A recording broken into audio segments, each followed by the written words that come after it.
taxes! He's a 10. I choose this family.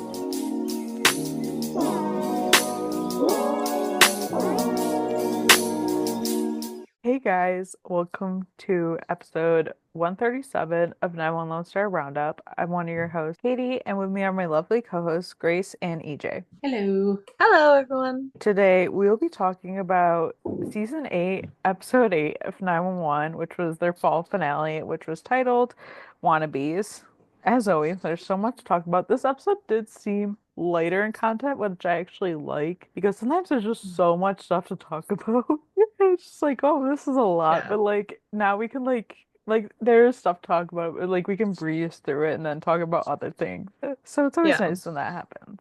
Yeah. But It's a pretty straightforward episode. yeah, Yeah. I do like episodes like that. Like I for was sure. like, oh, this kind of reminded me of like old 911 in a sense. I've been getting that vibe lately, especially from the emergencies. I feel like I said that in the past, but that's what I've been feeling. The emergencies are giving me that. Mm-hmm. Yeah, for sure. But I liked it. So we started out with this like quote unquote call scene, but it's actually for hot shots and I was just like, okay, this is very dramatized. It's not usually, and then you see Brad as like his character in Hot Shots, and I'm like, okay, this is making sense now. I get it. So like he's showing them like the episode of Hot Shots to like the 118. He's like showing them all it, and then like them all clapping. Like I love that part. Like them all clapping. And they're like, "Oh, it was so good," and Hen being like them just trying to think of things to say that they liked about it. Like Hen being like, "Oh, I love the music," and Chip being like, "Man, that production value is like Sure. off the charts," and like they're trying to like make him feel good, which you know what, Without having to lie about it. Right. yeah, they're like Which is- really I- trying to force it. I feel like this episode really did call into the fact that like so many first responders find it really hard to watch shows like this because Yeah. they're so like Right. and like Yeah, obviously I get that. That's my one fear in becoming a first responder is like not being able to watch these shows the same way ever again. I Yeah. know. Like my best friend is now a firefighter, and we essentially like in our adult years grew up like watching all like first responder shows, and like she still enjoys watching them and stuff, but like she's like, yeah, this is not how it would go, but I like that because then you can like hear that and like that kind of stuff. But Yeah. that is true. But then we get like Brett's like, you hated it, and Poppy is like, it's not supposed to be a documentary. And Brad's like, but like I want to know from like the professionals what they thought. And Buck's like, well, usually like they would put out an engine fire first before they attempt such a difficult rescue. And they like have their own like little nitpicks, which I love. And like Brad's just like, oh yeah, that was a network's choice, like for all these things, which totally that does like seem right. And then at some point like Brad just storms off and he's like, but wait, this is my kid's favorite show, which totally tracks. Yeah. And it is funny just because you know first responders are watching like Mm-hmm. these shows and being like, that would never happen. But I've also heard a lot of people say they they enjoy watching these shows, even if it like they're like hitting their head, being like, that would never happen. We would not be doing that. Right. Yeah. Well, it just real life is depressing. If you do everything too accurate, then that would just suck. Yeah. Yeah, like there's some things that it's like we can't replicate reality too much. We don't got that kind of time. Mm-hmm. And also, these shows are generally supposed to be escapism. That's what television tends to be. Mm-hmm. So, can't go too overboard. Of course. But then we go into the next scene, which is the cart cop scene. So many things. So this guy is essentially like policing this woman to put her cart back, and she is being like unreasonable, and like very not even stubborn. She's just being very unreasonable about it. Like I get it's annoying, but it's also like it's not that hard. And like this guy is just like he's just a citizen like looking out or whatever, and it gets out of hand, like, and it like I think at some point it like causes an accident, and then it causes all these people out of their cars like basically fighting each other, and it's just like it gets way out of hand, and then so Athena has to show up there and handle this mess. And I love Athena telling this entitled woman, because that's what she was. She was entitled Oh yeah. to take her cart back. And I don't you know that this woman, like she acts like she's like me. She was so entitled. Like it honestly baffled me. Like I know that people out there like this, but like it just like I was just like, who do you think you are? Like you're not like Hmm. the I don't even know what, but like it's just like, and then the woman pushes it into Athena's police cruiser, and Athena's like, seriously? I Like, can't believe they Ugh. did that. Like, I was and like, really? yeah, and like Athena had told this guy that like, oh, like basically doing this kind of stuff is going to get you like hurt. Like it's Right. gonna end You up just if you bad. piss off the wrong person. Yeah. Yeah. It's Yeah. like it is one of those things that honestly it irritates me. There's nothing more annoying when it's raining outside or it's snowing outside and people literally just leave their cart there, and you're like, you either have to get out of the car, move it, or you gotta like just park somewhere else. It's very frustrating because a lot of times it's not even like it was far away. And it's the Yeah. Yeah. entitlement of it's like, oh, well, this person's paid to do that. Just because they're paid to do that doesn't mean they have to do that. Like, I can't stand like the people's entitlement of like, oh, you're being paid to do that, so I'm gonna be a slob. Like, Yeah. It's like it's a deliberate snub to the like people that are working there. yeah. And it's like, listen, I understand it is embarrassing to be shamed or be called out, or especially when it's on video, but also just don't do it then. Jeez, Right. the difficulty. Yeah, yeah, it is. It's just like, I don't know. Like, it's like the entitlement like of people, because I saw this video a couple months ago where this woman was like, if you park next to cart trails, you're an asshole. These spots are made for people with children. And I'm like, no, they're not. Your No, they're name not. is If they not were made on for the people with spot. they were made for people with children, there would be a marking saying they were made for people with children. I know that video made me so mad too that I was literally gonna like respond and be like, listen, they are not made for you. A lot of people like I personally park next to them because they say that if you park next to a cart trail, like you're safer from being like trafficked, because that's like how they get you is if you're like parked farther away and stuff. So Right. people are like, if you're closer Hmm. to that, you're like safer off. But like it's just the Yeah. And entitlement people baffles me. it's also having like not being able to have a side of the car that's not next to another car, like having your Oh, driver's side not next to another car. that And too. yeah, I've never thought about that before. I never heard anything about that before, but it makes sense. I'm about to run to the grocery store when we're done with this, so I'll be keeping that in mind. Yeah, But yeah, no, it's again, if they're for you, they are marked for you. I know. And Yeah. she got called out so bad for it because it's like the entitlement. It's Good. like, no, it is not made for you. Like Right. that's what drives me I'm nuts. just gonna And say, bring shaming back again. oh, for We sure. need to shame people more. Oh, I know. So yeah, we'll get more of this later, but it was definitely interesting setting up what's gonna happen for sure. And Mhm. then Eddie calls Chris, and I'm just like, I kind of forgot about this because I haven't watched this episode probably since it aired like 3 months ago. So Eddie was he calls Chris and he tells him how like because he's like, oh, you remember Brad Torrance? Like you still watch that show? And Chris is like, yeah. And he's like, he's been hanging around the firehouse. And Chris is like, oh, really? And Eddie was like, I could get you an autographed picture. And I love Chris being like, for how much? And Eddie's like, I'm pretty sure I could get it for free. That was pretty right. funny. And then like he's like, you could put it in your room. And Chris was like, oh, so you'd send it. And Eddie's like, well, I meant for your room, pier in LA, but yeah, I could send it. And then Chris has to go. He's apparently been playing chess and he's in chess club and he's like he has to practice for this tournament or whatever. And Eddie's like trying Which to I'm be like, of like, course the kid oh, plays chess. He's smart. That makes right. sense. Yeah. Yeah, and like so Eddie's like, "Oh, can you tell your abuelita?" Because he's like trying to be like, "Can you take pictures or videos or whatever?" Right. And he totally hangs up on it. Oh gosh, yeah. Poor But Eddie. honestly, like I kind of forgot about this scene, so I was like, "Oh, how is this gonna go?" And I'm like, "Okay, this is like a lot better than their scenes in a while." Yeah. It does With them. like Chris is actually talking to him, which he was not doing some last calls we got. Mhm. So I don't know.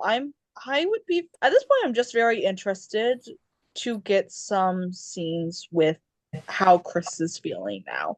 I imagine that might be where we're going if we're gonna have I any hope scenes in so. El Paso next season, which our next half of the season, which I don't know if we are.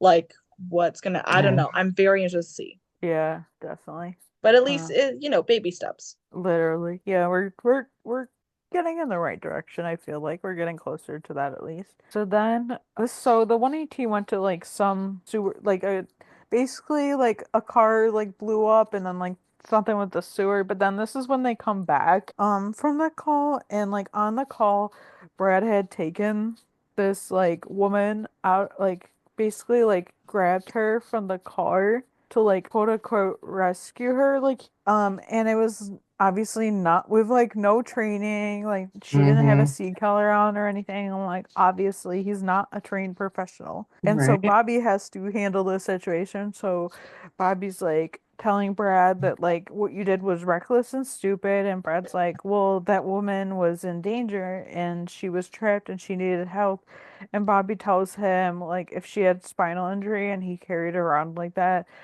he could she could have been paralyzed, and Bobby explains She that could have even died depending on the different injuries she had. Like that could Right. yeah, have like killed you her. don't know. That's kind Yeah. of like you like if you were at an accident of a scene, like if you had witnessed it and then you go over to see if people are okay, you should never move them Yeah. too.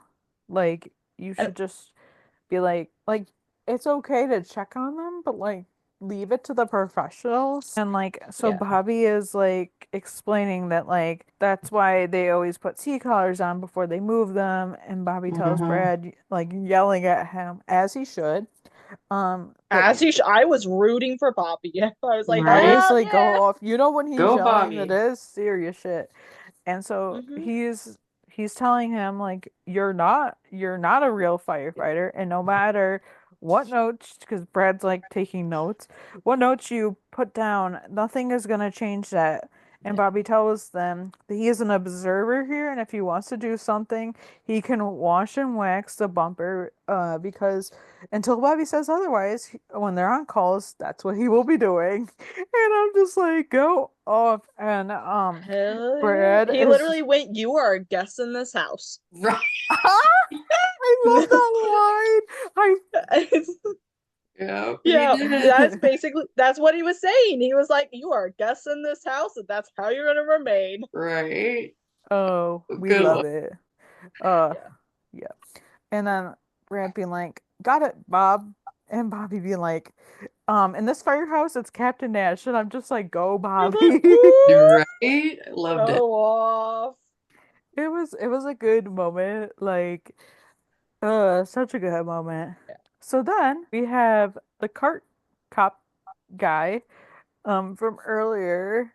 So the he's found and it looks like he was jumped or something, and he does not look good. Like his face is all bloody and it just like he doesn't even have a pulse or whatever. Like they can't Ugh, find one. And the caller he even said messed the like he fuck looks up. dead. Yeah. Mm, Yeah.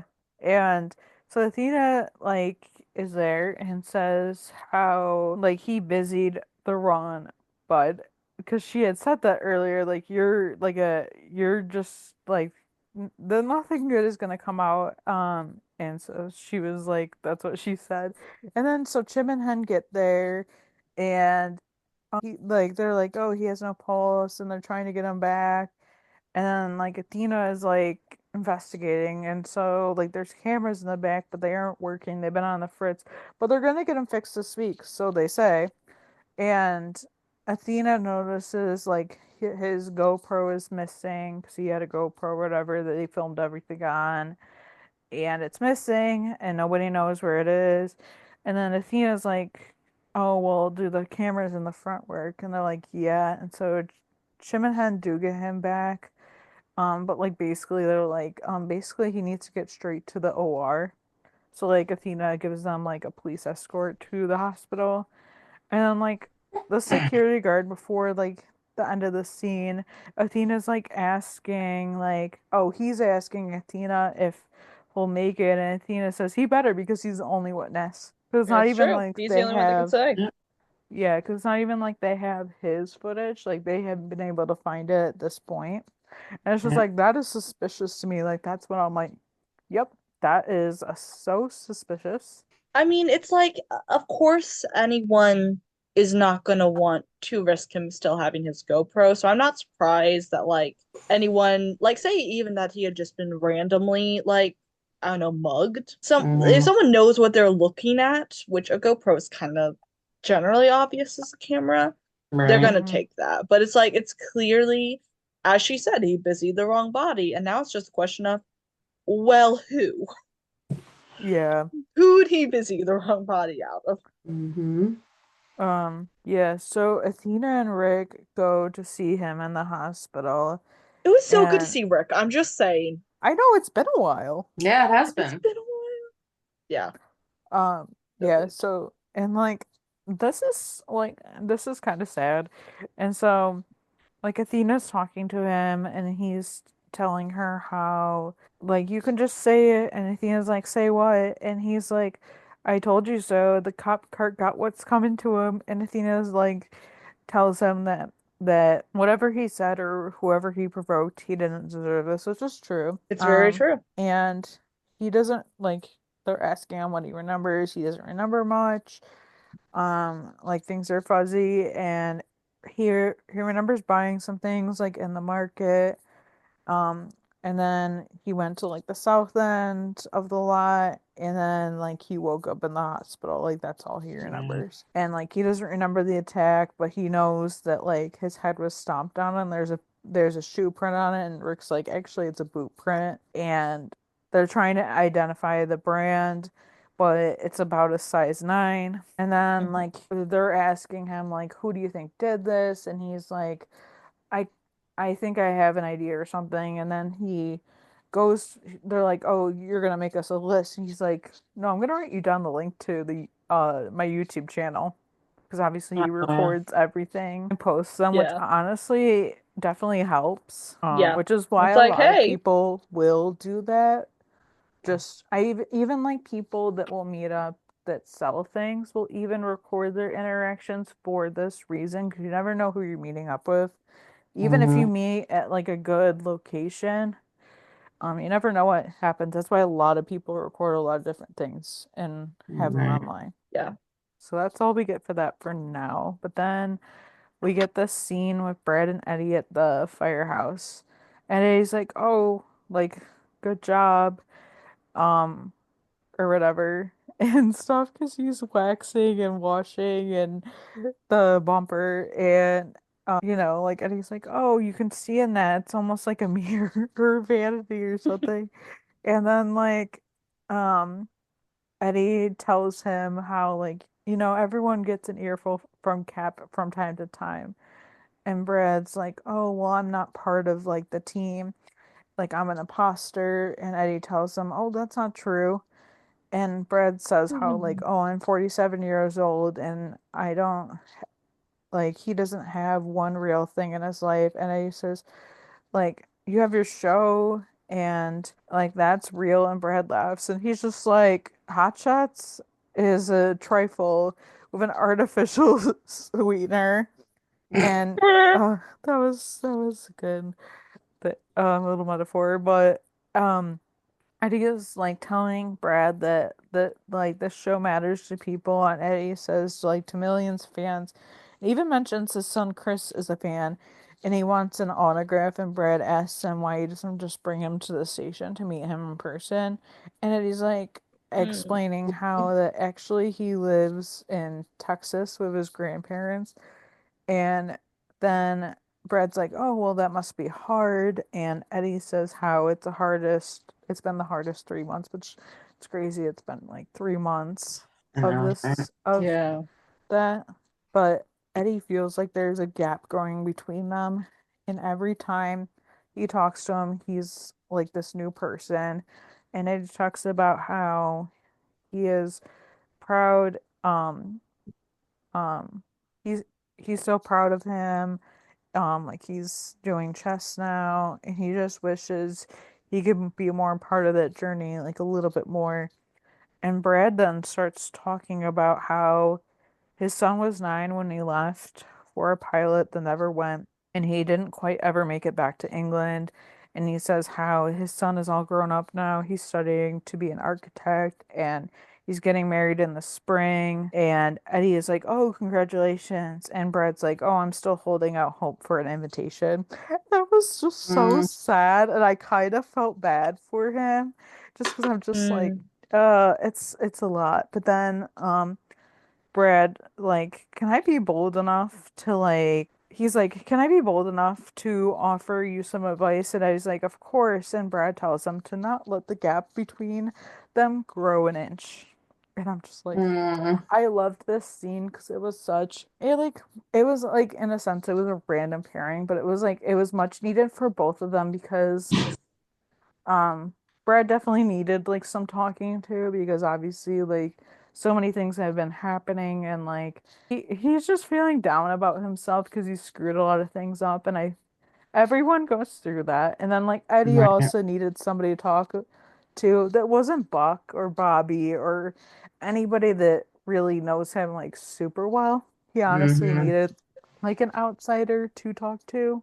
Mm. So they definitely like they gave each other what they both needed in a sense. Yeah, I would say that like for me, this was probably first of all, this was the like only time in the episode that I really liked anything about Brad being there because I liked the, getting past the like self-obsession, the vanity, all that. And when he was like Hmm.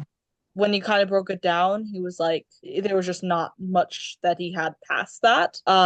So it was like getting into like the serious conversations, Eddie having that person to talk to, because obviously these are two dads that both have messed up a lot Right. with Yeah. their kids. And with Brad, who knows if he's ever going to get that fixed, but Eddie might still have that chance. Right. So it was nice to hear that. I think this was the only time I was like fully invested in a scene with Brad within the last few episodes, and I was like, actually, I'm cool with this. I like that this conversation happened. Yeah, yeah, he was definitely like they were trying to redeem him a bit in this episode, which I'm not mad about. They like they were trying to make him more human. I don't know if that really makes sense. I think it does, but like they Mm, were trying to make him just seem more like a person and not like this self-involved person, which I feel like is a stereotype. It's a huge stereotypes about celebrities because people think they're above anybody else. But at the end of the day, we're all human. We're all people. We all have feelings. We all screw up. We all do lots of things. So I think that's important. yeah. Yeah, yeah, this was definitely a scene well, and I think you're right, like when you guys are saying about like it was a conversation Eddie needed to have from somebody not people he knew. Um, because the 118 is just everyone, they're a family, and so everything's so involved. So having an outsider's perspective in that sense was really good for him. Um, and I don't know, I think it gave him a thought that he hadn't really had. I think he was thinking things had to be stuck in that current situation, and that Eddie needed to do something to keep that relationship alive. Which I think them communicating as much as they have been, and Chris actually talking to him on the phone was a huge step compared to Mm, some of the last few times they've talked. So Yeah, for there's sure. hope. yeah. Yeah, for sure. So then Athena and Rick are watching all these Kurt Cop videos to kind of catch who jumped him. and like figure that out. And I love Athena being like, bring them in. And Rick is like, who? And Athena goes, all of them. So they bring them all in, like literally, and they all have like the same excuse of like the threatening things they had said. Because they're like, I didn't say that. And Athena like is like, you said like this specific thing. Like they all said the pretty much the same thing that they basically were gonna hurt him and that kind of stuff. So it's not looking good. And the one lady being like, "Well, it's a figure of speech." Not really. That's called a threat. But you know what? Yeah. There were like multiple people I think that said figure of speech, and it's like Yeah. they all not said the same quite. thing. I was just like, What's just the thing you say? It's not. that's like Yeah. maybe not that, but okay.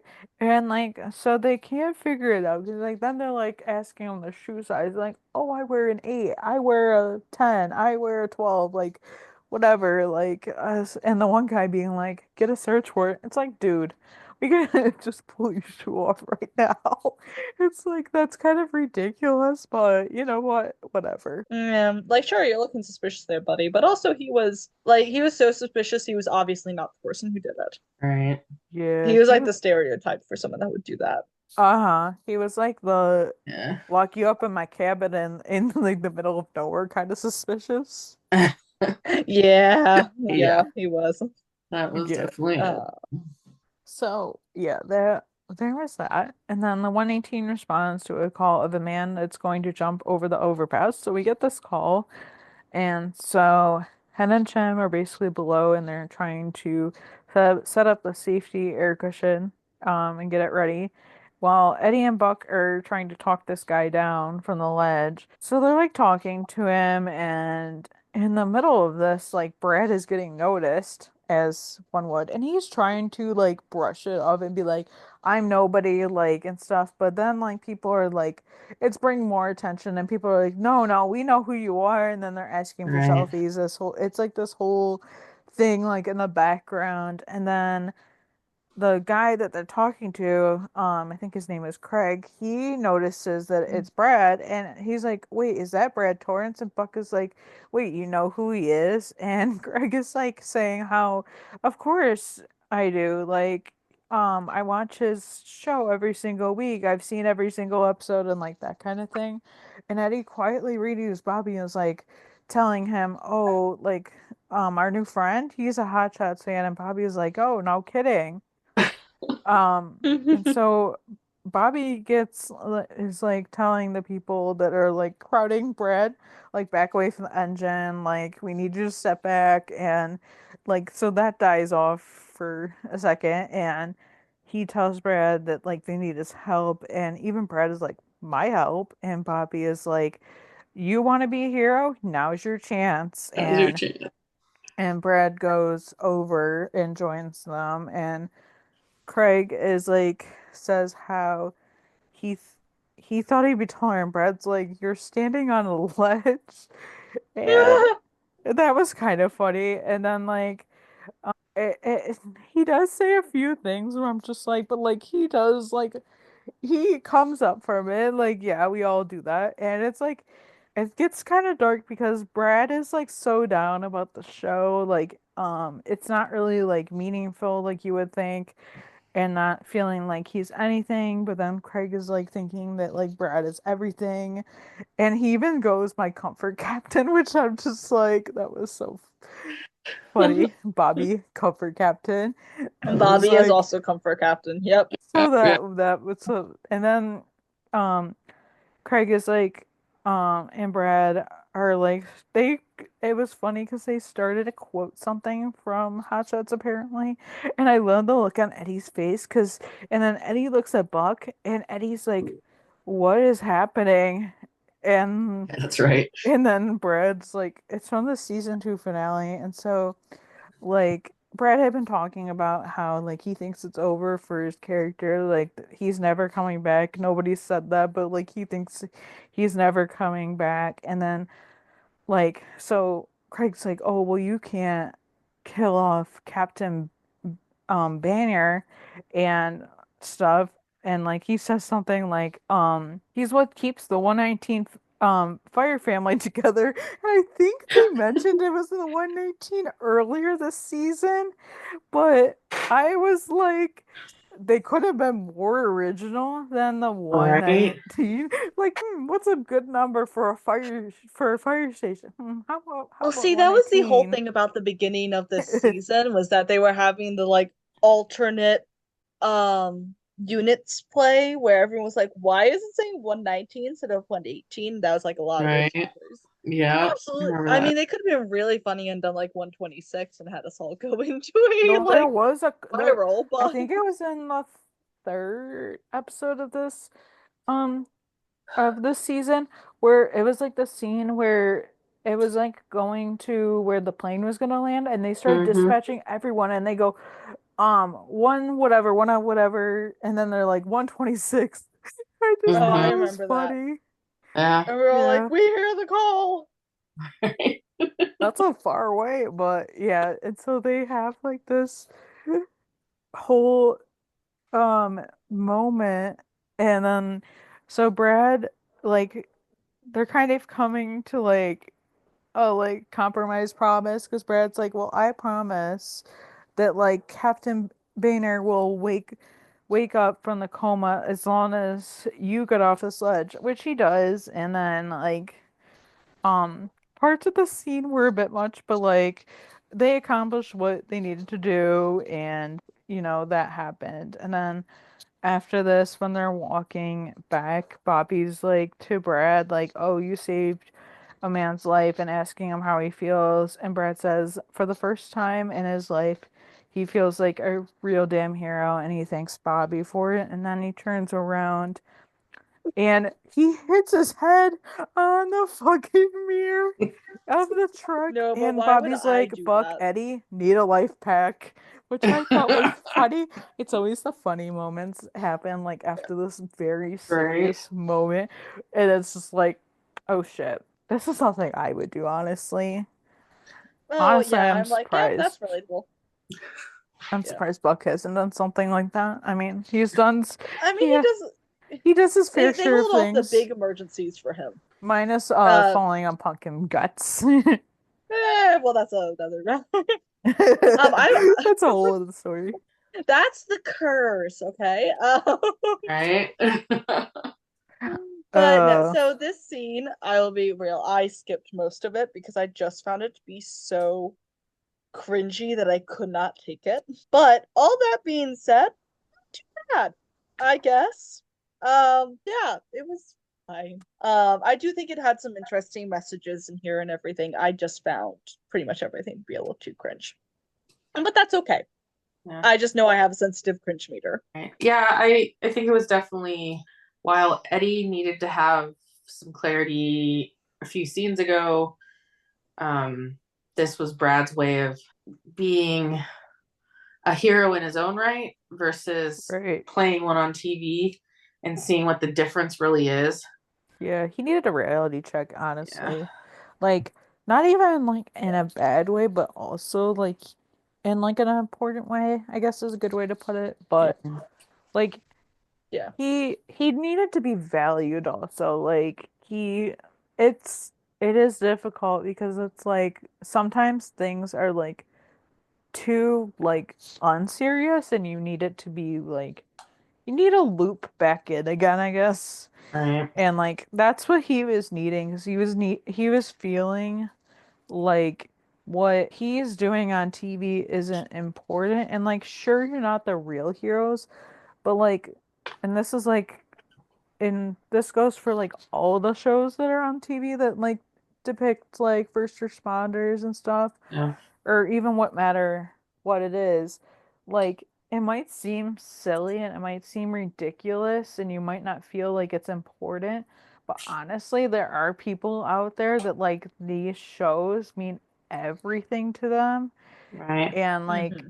they're so important and like it shows people a lot of different things and it also like helps people in a lot of different ways. So it might not seem like important things or like you might not feel like what you're doing matters, but like at the end of the day there are people that like these types of things it matters to them. Yeah. Yeah. And it's something that like not everybody is gonna be interested in the same things, but Right. for those who are, it's a big deal to them. Yeah, like Mhm.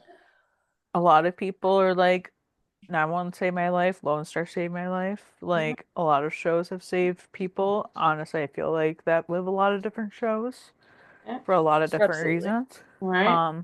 And it Some of is them like make an me feel things outlet again. at the end of the day, so Yeah. it does matter. It does. It does. But then we get Eddie at home looking at something, and it was definitely interesting. But Buck is knocking on the door and just coming in, Eddie being surprised by it and being like, because he's going to the door, he's like, oh, I'll be right there. And then Buck just comes in and um, Yep. surprised Eddie. Eddie's like, Buck, hey, what are you doing here? And it's like, okay, this is weird. And then Buck's like saying how he almost relapsed. He almost called Tommy, so he baked every speck of flour he has in the house, and he's still jonesing for it. Here, here, have a scone. And I'm just like, oh, baby. Scone. Oh, you got it bad. Right. And and I love how he like It's starts looking okay. through Just Eddie's call cabinet him. for more flour. Honestly.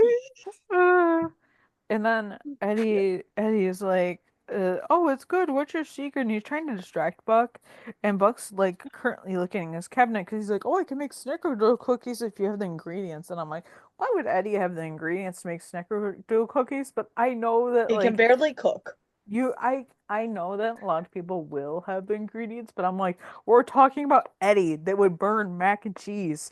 Eddie that probably doesn't know how to make soup. I don't know. Something very Right. simple. You think you can't screw that one up. This is Eddie. Right. Edmundo This is Diaz we're Eddie. talking about. Linda may have taught him some things, but I doubt they tackled baking yet. Yeah, probably not yet. And then um so he's trying to distract him, and then he turns like the iPad or whatever over, and Buck sees that, and he's like, Look, so it's like, and Buck's like, what was that? And he's like, then him looking at Eddie, and like he Like, was like, what are you looking at? And he's like, oh, none of my business. It's just the way he said it. it was Would like you like look I at know it? it's none of my business. it's, and it's I'm just pretty sure. like I'm pretty sure he like started to find him on some smutty site or something like that, and yeah, then Yeah. he I was was like, gonna say he's "Wait a watching some second." spicy things. Mhm. Yeah, it was just the way he was like, "What you looking at?" And then he turns it over and it's houses, and Buck asks like, "Where?" Like these houses, he's like, "Oh, where would you find a place like this in LA and your price point?" And Eddie's like, "Yeah, they're not in LA, they're in El Paso." So this comes out, and Buck asks like if he is serious, and then he says how he is tired of missing out on all his son's big moments before he grows up. And Buck asks when this will be happening, and then he says, "Oh, I have a virtual appointment with a real estate agent in a few minutes to get the ball rolling." And Buck is then like, "Oh, we should move this party to the couch." And Eddie is like, "We?" And We Buck says, how Eddie like Eddie needs like a wingman, because some of these places are tragic, and Buck doesn't trust Eddie to pick a nice one on his own. And I'm just like, uh, oh Mm. that is true. But you can kind of just see Buck's face like falling, and it's like, yeah, he's lost his boyfriend, and now he's looking at losing his best friend, I know he's yeah. and gonna his go life through is a changing. crisis. Yeah. Yeah, he's And gonna he's go Yeah. through a crisis. yeah, he Honestly, is. like everyone was talking about this when this aired at the time, but like not only did he just lose his boyfriend, but he's losing his best friend, and like Buck's fear is losing people. Yeah. Yeah, Being Like, left he's afraid alone. of being alone. Because yeah, everybody's always left him. yeah, that's so sad. Yeah. But Mm. it's just like Buck is obviously going to be happy for Eddie because he's like he understands and Right. like he gets it, but it's also like he is losing his best friend. Honestly, like right now, like his probably the most important support system that he has. Like, yeah, I know he has his sister, but like family is different Yeah. than like friends Right. and stuff. Like that's a Yeah. different bond. And so now we will see this kind of unravel, not anytime soon, but it's gonna definitely start in like the B season to unravel. You Right. know something's gonna happen. Yeah. But then um they end up back in the supermarket again, and Athena is kind of like walking around, and then like she runs into the old guy Ira again, and Athena is like talking like with him, and then then he was like he was very blatantly pointing out the security guard and be like, I think he's on break in the back. I could lead you there. He was very like deliberately trying to put that there.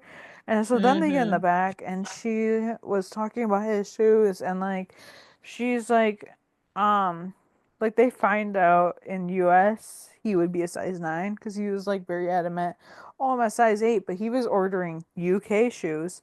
So obviously, so they happen to be a size smaller than they are in the US. And so this is when we find out he actually did it. And Mm-hmm. apparently he did it because he thought he was stealing his job, and Athena tells him, if everyone corralled their cart, you would be out of business. And it was just like, go off, Athena. Put him in his place. Um, Mm-hmm. and then Athena goes back to the hospital to tell Graham about all this. Um, like the update on the case. And Athena tells him that like Ira hurt him, and like Graham being like, Ira, he was like a sweet old man. Which is this is like whenever a person does it, it was like, oh, he was a sweet old man. Like it's always those are always the people you gotta look out for sometimes. Like it is.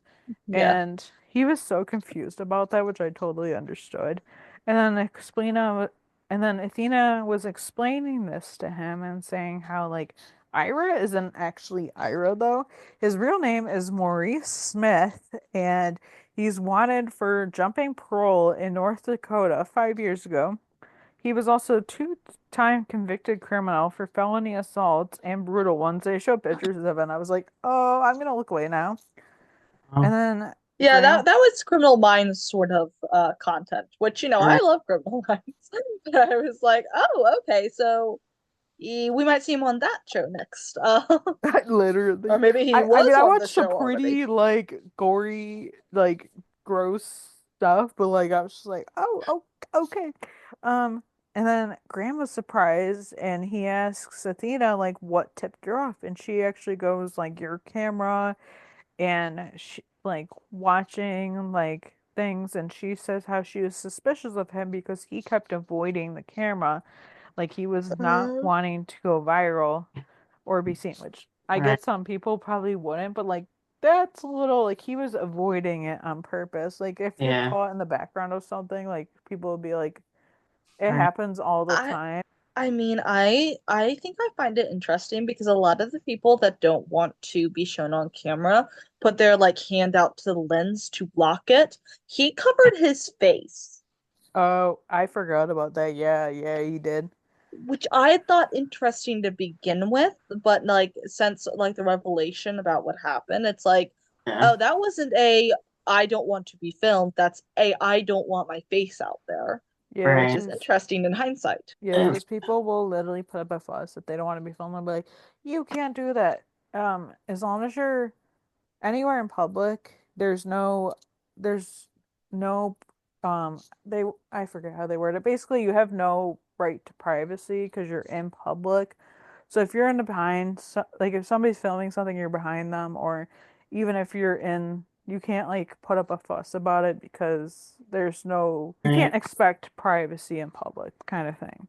And people put fusses about Yeah. it all the time, and it's just like you're really wasting your time. Like it's not really that big of a deal. Nobody's going to care. Yeah. And also like some parties are also one party consent states. Yeah. Some states are two party consent states, but some are just one. That means that only one person included in the video, and that's often the videographer needs to give consent to be there. All right. Right, right. And then Now, I think my state is two-party consent, but it yeah. is interesting. So even if not, I don't know what California is, but I know like I might actually look that up. everywhere if you're like behind in a video, like they don't have to ask your permission. Some people will be nice about it, but like you really don't Yeah. have to. Um, So California is a two-party consent state, but of course it does still apply that they're in public and you can't have a reasonable expectation to privacy. that's exactly yeah, that it's like that everywhere. Like it's not like that it's not like that anywhere. That's because people will literally like because there's auditors obviously, like and people are very like um they just want to make sure that their rights are, there and stuff. So that's kind of that. And often that Mhm. kind of thing just tends to come into play on whether or not you can use video or audio recordings in court as like Mhm. Right. evidence. That tends to be where that law comes in.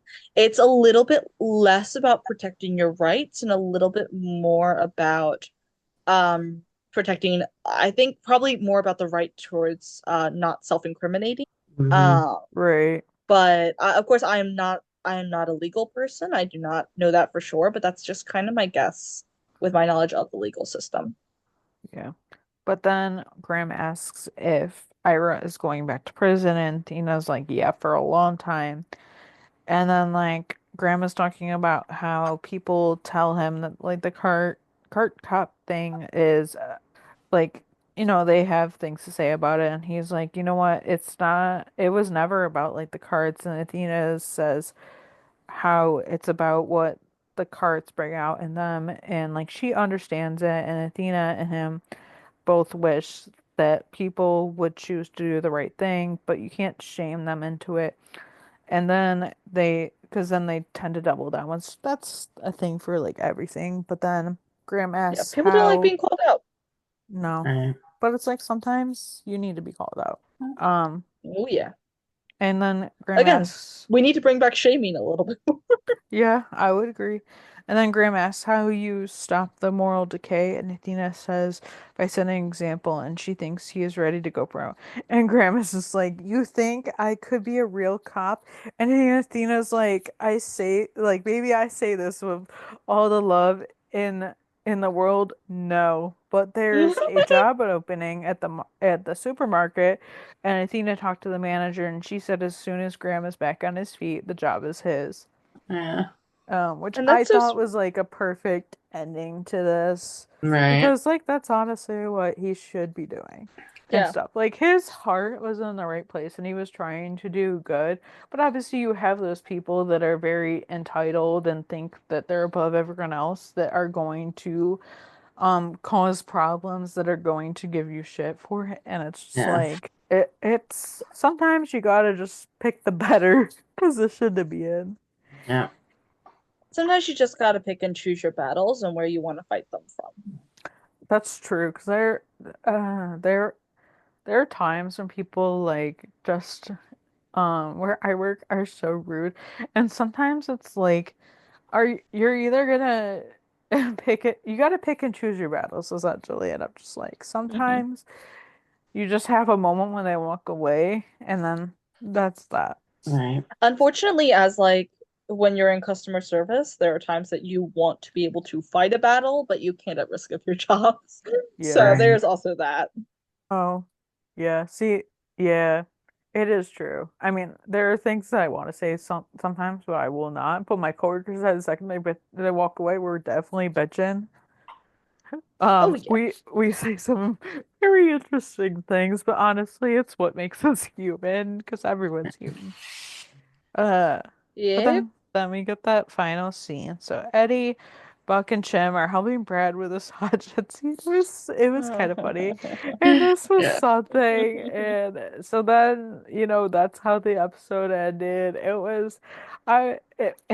It's very weird because it's like in the episode, it almost makes you feel like a fly on the wall, and I'm just like, you know what? Okay, we did it.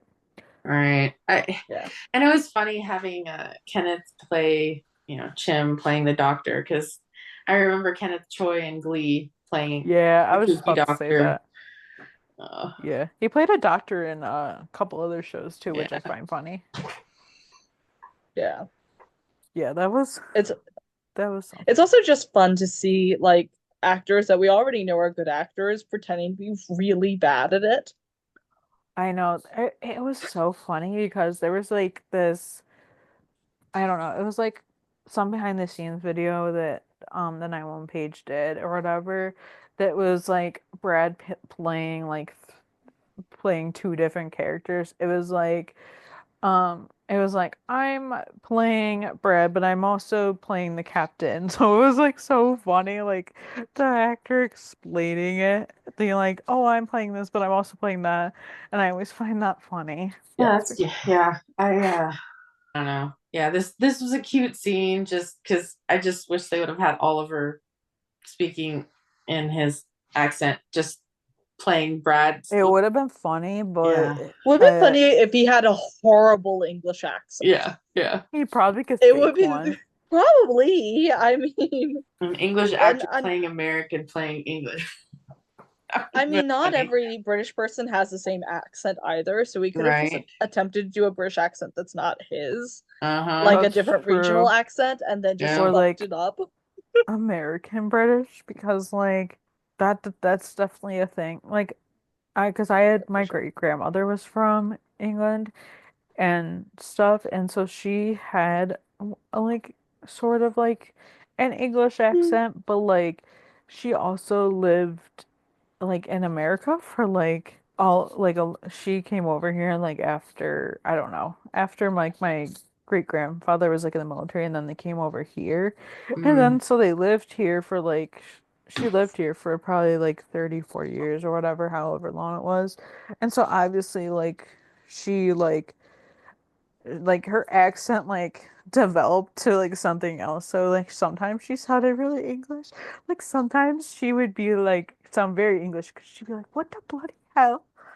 And then like other times she would just like I kind of like I didn't forget, but I was just like, "Oh yeah, she is like English and Welsh and all these Yeah. and like these things." It's funny. I love it because some people be like, "I don't have an accent." Everyone has an accent. Everyone has an accent. One of the Yeah. most embarrassing things is when Americans say they don't have accents. Like, no, we do.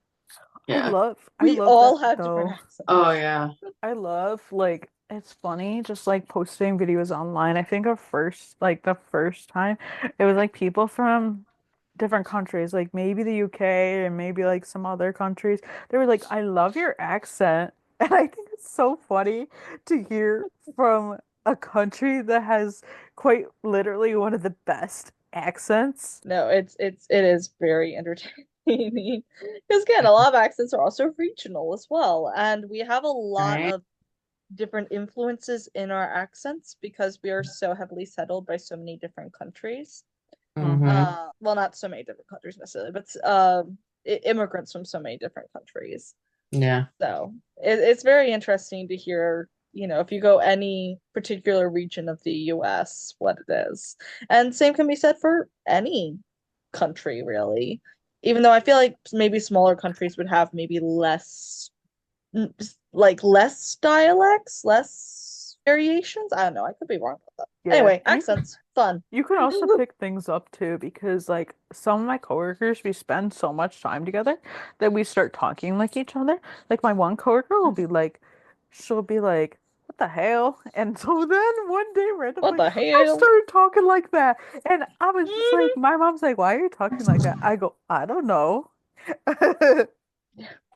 Well, it's funny because like the moment I go down to where I grew up, my accent is immediately more southern Mm-hmm. because I grew up in Southern Maryland and I live like an hour away now, but like I whenever I go back, I'm immediately a lot more southern.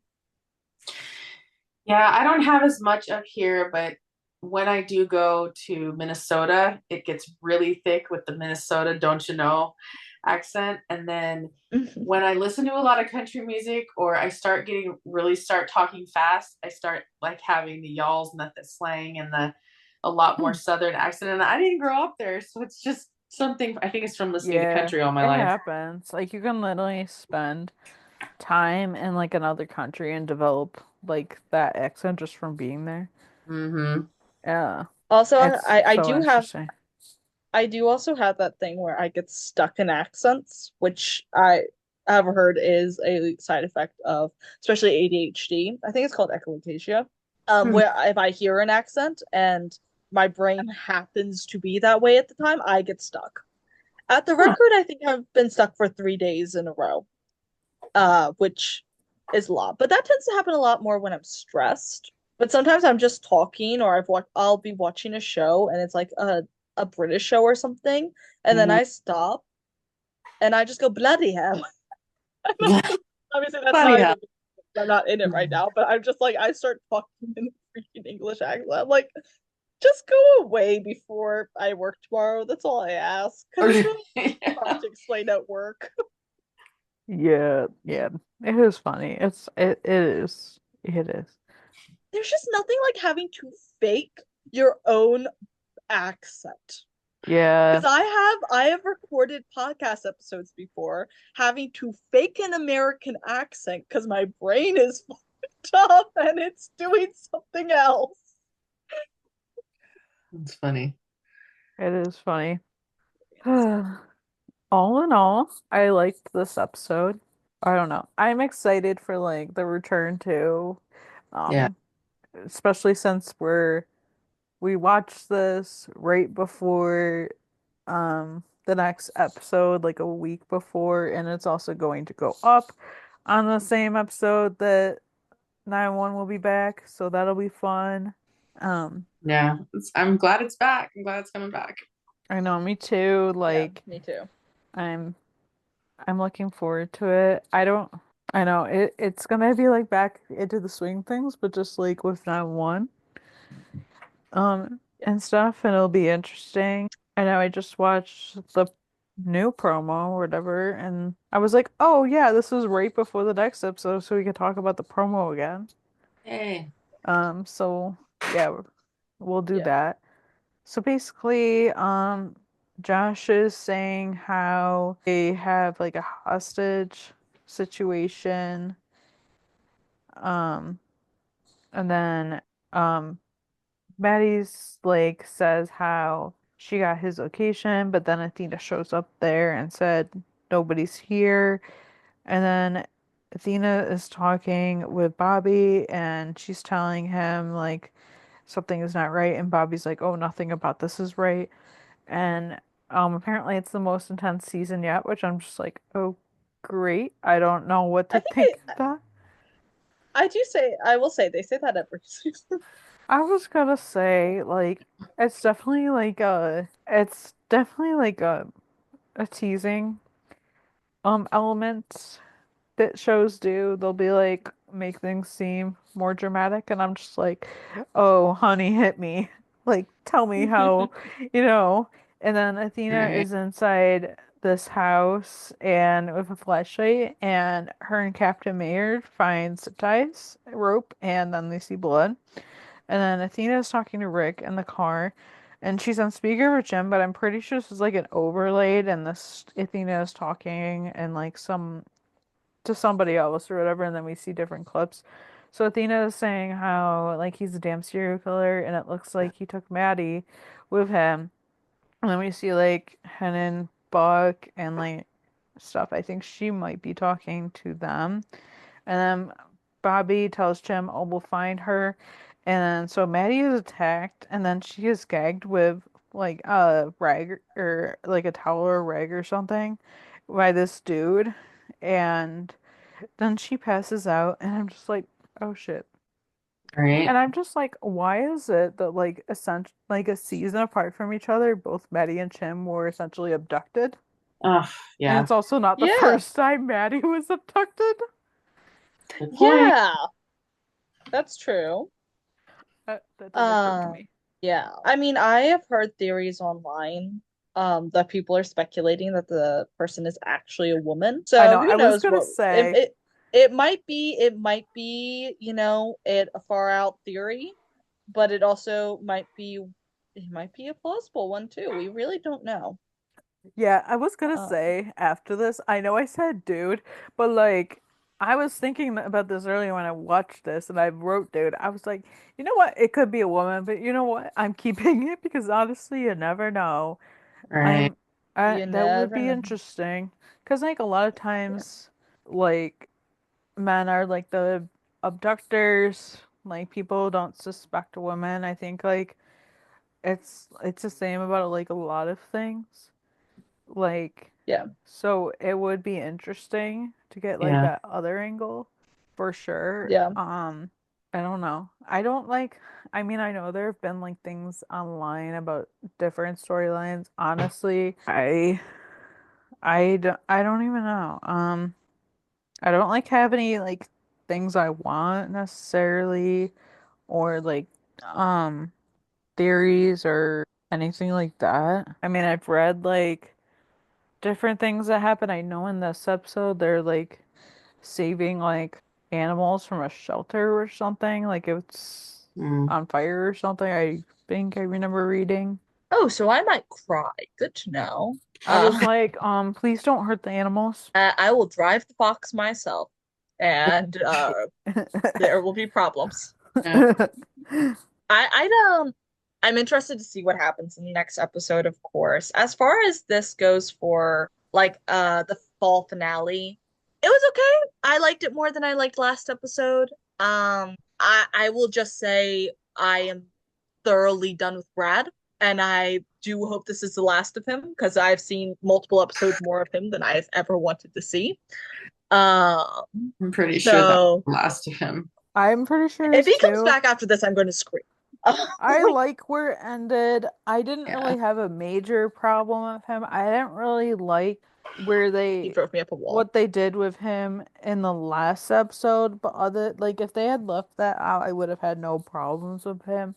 It's it's I don't know. The way I'm looking at it, it's not the worst character we've met. There are people that are far No, worse. I I don't still hate agree. hate Taylor and Josh's hate crimer more than I hate him. Yeah, Yeah. But I get it. I I get it, still but don't like like Brad. I do get it. I don't know. I like the story needs to end now, and I feel like we got the closure that they were trying to give us, and this will be it. And I'm just like, you know what? He can stay away, and so can fucking Gerard. I swear to God, if we see that Oh man my again, god, I will Oh no. actually throw God. hands. I would rather If see he shows up Brad again, in every I'm not episode than responsible for see my actions. Gerard. I think I I'm just just stopped saying. watching the show. I think I just Bye. stopped watching the show. I'm just like, listen, I'm holding on my head right now mentally. No, I obviously, as said before, I don't like Brad. I have not liked this storyline. I've not liked him showing back up. He was fine during the premiere, but I'm thoroughly sick of him. Yeah. As if we had to have this episode though, if we had to have this storyline though, if we had to go through it, it did okay. It didn't all right. I think probably the only thing I think he was really useful for was that scene with Eddie. But I Yeah, will I take really that did scene with like that Eddie. scene. It was a pretty good scene. It was a pretty good scene. It's interesting because I think I remarked with you guys before we started recording that it's interesting that the thing that I liked most about both of these episodes, the episode before that we recorded the other week and then this one, is that the cop storyline is what actually interested me. Mm. Because before like the last bit, I was not interested in anything that was happening with the fire crew, with Eddie, with Buck, with any of that. I was not invested. Because I was not, Brad was just all over it. And I was like, I am sick of Brad. So I was like, the only thing I was invested in was the cop storyline until like the very last bit. And I was like, okay, this is very interesting. I did like that though. I liked the cart cop angle. I'm loving Athena being her fabulous self over these couple episodes. And I will say that my continuing gripe, and I don't know if anyone else feels this way, my continuing gripe is just that the writing feels off. And I'm not even talking about like the structuring of the seasons or the storylines. I'm talking about the dialogue. I have never been more aware that I am listening to dialogue than over the last few episodes. Like it because in before I get invested in the story, I get invested in whatever is happening. I am nodding along to conversations. I'm probably yelling something at the screen in response to whatever is happening. But for me, I'm like this does not feel as authentic as I am used to in 911, and it's jarring. It's been taking me out of the stories lately. I don't know if anyone else is having this problem or if it's just me, but Mm. I'm just thinking back to previous seasons and I'm like, it's just I don't know what's wrong, but it's not quite right. So I'm really hoping this is something that I don't notice in the second half of the season. I'm really hoping that in season 8B something's got its act together because it is taking me out of the episodes. Right. I haven't fully noticed that, but it's definitely different for sure. I can't say that like it's out of character or anything like that, but yeah, it definitely feels different. Definitely feels different than season 7. Yeah, Mhm. season 7 was just so good that I think that like season 8 is almost off, and I don't know, anytime everyone's not like in the where they should be, I feel like is an off season. I feel like Yeah. some of the writing choices they did, like I think it was either in the last episode or the episode before that, were kind of like seemed out of character, Yeah. and it just Yeah. seemed like it was just not. Season 8-6 was very out of character for a few Yeah. people, I think. And I don't know, it was just some of the things I was just like, that's very out of character, like what's happening? And like it was weird, and that kind of threw me off, but like I don't know, it hasn't been like major things for me. I think the best way I can describe it is to me that it feels stilted. Like it's not feeling, and I'm not trying to blame the actors on this at all, but Mhm. it feels like it's not like lines being felt with a ton of like true emotion behind them. It doesn't feel like it's being like delivered with their whole chest, if that makes sense. It just feels like just a little stilted, a little dry. So Yeah. again, this might just be something that fixes itself for me. Yeah. This might be a me problem, but I've not been Yeah. noticing I this with haven't heard other anybody shows or say anything. that. So it's I will just interesting. say I've not been noticing this with other things I've been watching. So I don't know. But Yeah. this also, admittedly, I am just generally feeling a little bit more critical of the show. So maybe it's also that as well. I don't think it's any undue criticism, but it's yeah, I'm not necessarily the happiest I've ever been with the season just now.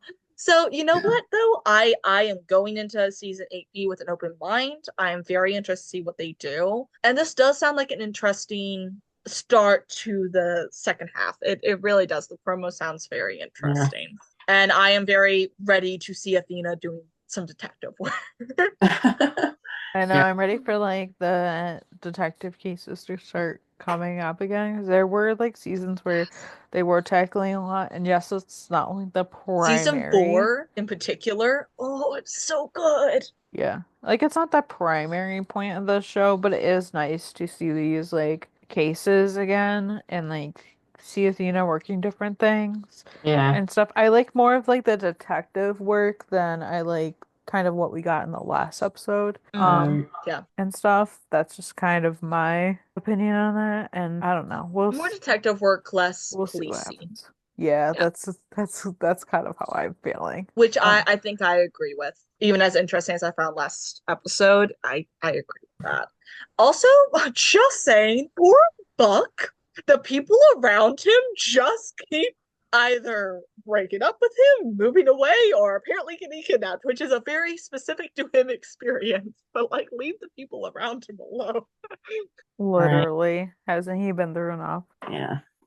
And obviously, poor Maddie, poor Chimney, poor everybody. But like, just as a like kind of funny note, Buck is gonna really struggle. Everyone's gonna really be struggling. I would Buck is- love to see some Buck and Chimney shenanigans, like what happened with the taking of Dispatch 911, All right. with them teaming up to go. I want to see their shenanigans. Yeah. Funnier if G was just in the background of all the harmless shenanigans, but Right. like oh they're like them they're investigating indicating at her. home or something. Yeah. Like they've got a billboard, they've got the ties. They're like that meme where it's like I figured this. Yeah, no, I am here for it. I'm here for it, and I'm really excited for second half of the season. Yeah, it just feels like a different season. It does. It's like normally we're used to like long breaks, but like it felt like so long, but it also felt like no time has passed at the same time. Right. I'm just like, wow, this is weird. I don't know. It's Yeah, because maybe it has to do with the fact that we finished Lone Star. I Maybe was it has just to do with the thinking fact we that. finished that, Yeah, because which like is we not had that necessarily in where like we're January not used to it, and the but beginning of still. February. So like we Yeah. had in between things and then we had to catch up. Yeah, I think that's part of it. Well, and I don't know.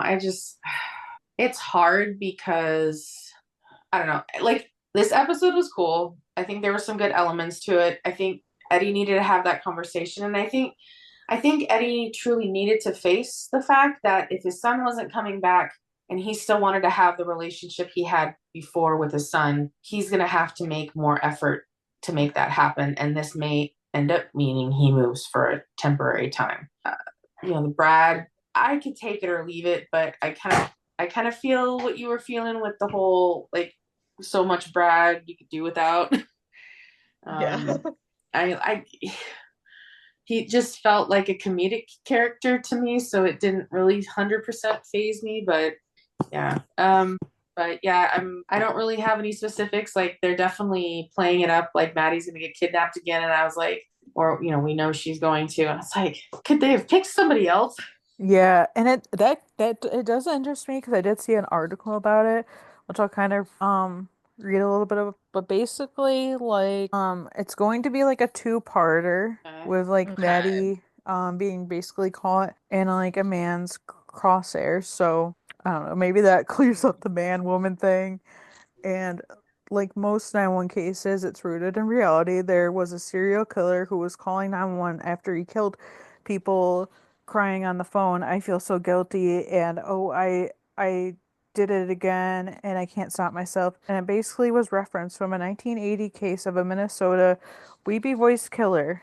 The whole thing is based on that true crime story. A guy calls Maddie and she realizes he hasn't just killed someone, he's about to again because he has abducted someone. Things take an unsettling turn as Maddie is drawn deeper into the investigation, raising concerns for Chimney as her husband, and he's very worried about her, but he also trusts that she knows what she's doing, and the story really kicks into high gear by the end of the first hour when it becomes clear to Maddie to that she's gone missing. There's some twists and turns in that I hope you won't see coming, and it's not going to be readily apparent that she's been taken. I'm just like, oh shit. Once I read that, I was like, oh shit. Yeah. Yeah, and I'm Oh, not interesting.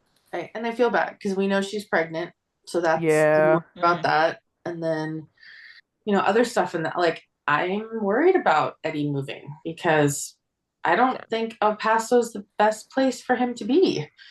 Yeah. Um, I'm interested to see where that storyline goes because yeah. honestly, this is my thing. I don't really have like major theories or I don't even have wants, but like I sort of think that like Eddie's gonna go to Texas and then it's gonna be like I don't know, maybe him and Chris will end up in LA again. Like that's gonna be like the goal. It's kind of like when Jim went on that hunt to find Maddie when she like disappeared um and stuff when she went to Boston. It's kind of gonna give I feel like it's kind of gonna be like that where Eddie goes to Texas and he's like, "Oh, I'm gonna stay here." But then it's like, no, they make their way to LA. Right. Somehow they're gonna be back there.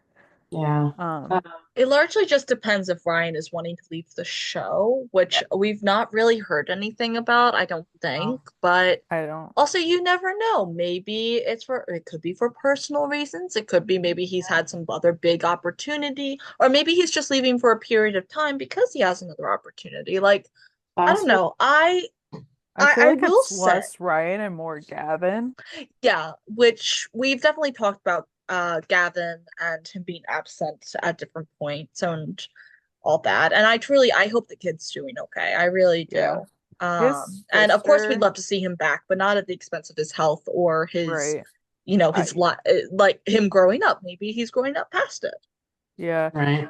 I know his sister, like she posts a lot of videos with him, like she's his caretaker, um, and stuff, and she posts videos basically of that. But then she also did like she was like asking him questions, and somebody asked him what was the hardest scene to film in 911, and so he's like he constantly talks about like the show and wanting to come back, so it could Oh, just good. be Okay. personal reasons. That's why I think it's more of that Yeah. than And it Ryan. could also, again, it could also just be health as well.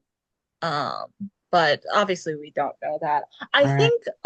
I think going back to the characters rather than the actors, I think my main concern with this, other than well, is Eddie and Chris leaving the show? Or are they gonna come back? Like what's gonna happen here? I think my main concern, other than that, is that listen, I'm sorry, but from a practical standpoint, if I moved to another state to take a break from my dad, I don't know that I'd be happy about him coming after me. Yeah.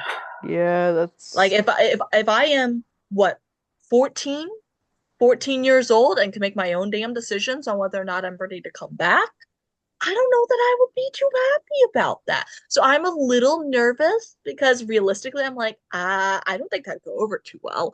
And Right. personally, I think it's kind like I get it. I do. I don't necessarily think Eddie's doing the wrong thing, but maybe I'm not fully convinced he's doing the right thing either.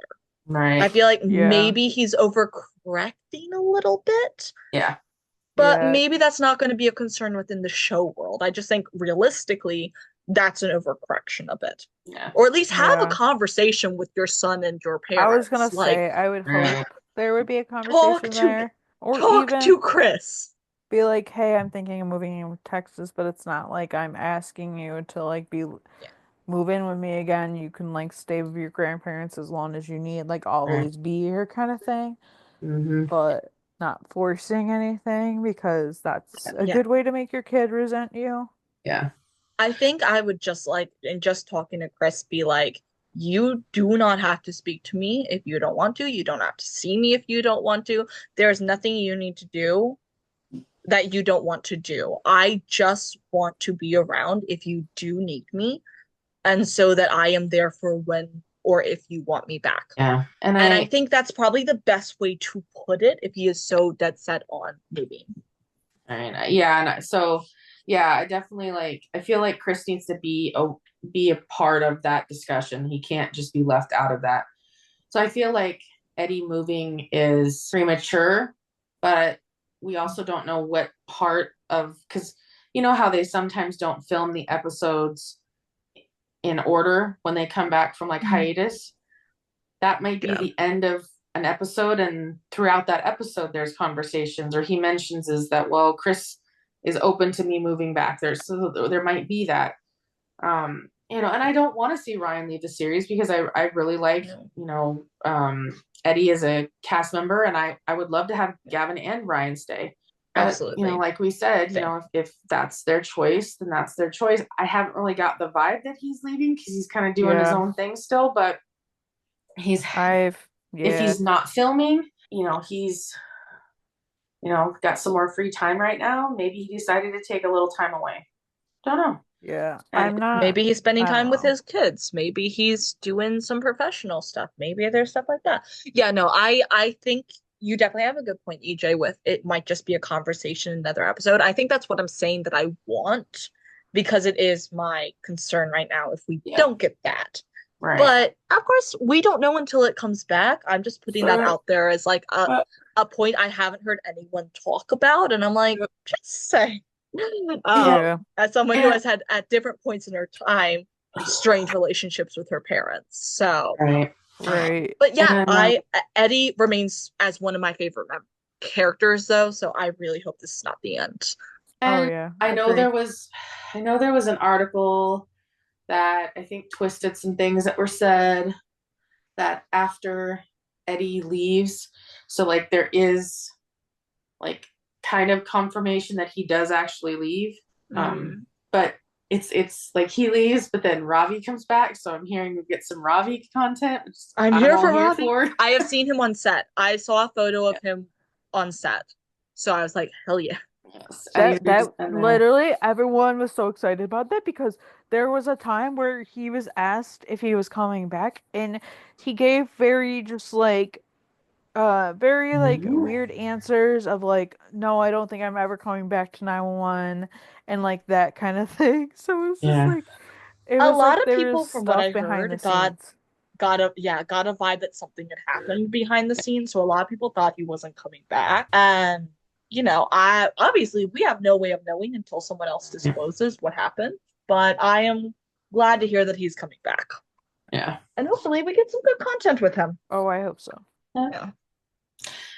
Yeah, so yeah, a lot of questions, a lot of stuff, but I'm looking forward to the new season, new half the season, and then with the whole um Dr. Odyssey Oh, crossover, whatever I that's forgot gonna be about that already, if you interesting. can believe it. All I know is it's in March. We don't know even when. Obviously like episode descriptions, that kind of stuff are coming out like every week or however often, whatever. So as to my knowledge, that we don't know when it is at this point. So who honestly knows?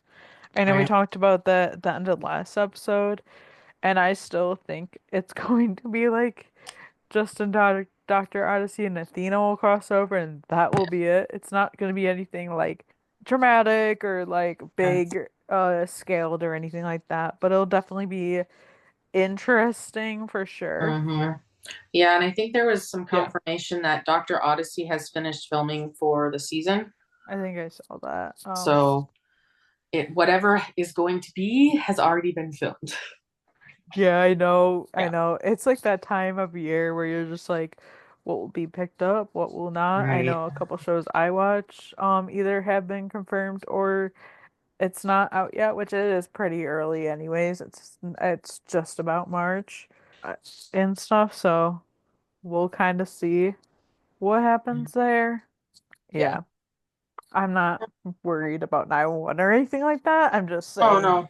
in Yeah. general, we'll see what happens for any show we watch. Right, exactly. Yeah, so Yeah. it's gonna be interesting, but I'm glad we're covering 911 and um we'll our for the podcast, our episodes will now come out on the days that 911 airs. So that'll be a little change for us, but Yeah, I know not this. Yeah, just a this few days episode will different. seem like it's longer just because it's gonna go out on Thursday instead of Monday, just so like things can consistently go out on the same day, if that makes sense. Yeah. But yeah, I'm excited to start talking about 911 again, All right. like on a more regular basis. Yeah, you do. Thank you guys so much for joining us and listening. Be sure to subscribe to the podcast wherever you get your podcasts. Be sure to check out our website. It's now1lsroundup.com. And be sure to follow the podcast on our socials at now1ls roundup on Facebook, Twitter, Instagram, Threads, and TikTok. And as always, you can check out our Discord server, which is in the description of this podcast and also on our website. You guys can follow me, Katie F Love Charles, on Instagram, TikTok, and Threads. You guys can follow me, Grace, at Run and Rafa 911 on Instagram and Threads. You can follow me, EJ, at EJ8302 on Instagram and Threads. Bye. Bye. Bye.